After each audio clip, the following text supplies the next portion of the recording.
Балаға вообще мынандай аяқ киімдерді алмаңыздар.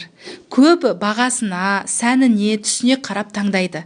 Бірақ бұл баланың аяқ бел омыртқа дамуына тікелей әсер ететін нәрсе. Қандай аяқ киімнен сақ болу керек? Өте жұмсақ табаны бар аяқ киімнен бала аяққа нық тұра алмайды. Онда кезде келесі жылы да киеді ғой дейтін аяғы дұрыс формаға бұл кезде түспейді. Тұмсығы үшкір аяқ киімді кисе саусақтары қысылады. Арты ашық, тіреусіз табанын ауытқытады.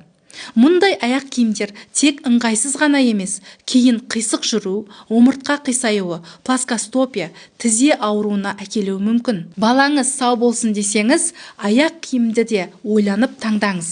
Және бұл тек аяқ киіммен бітпейді.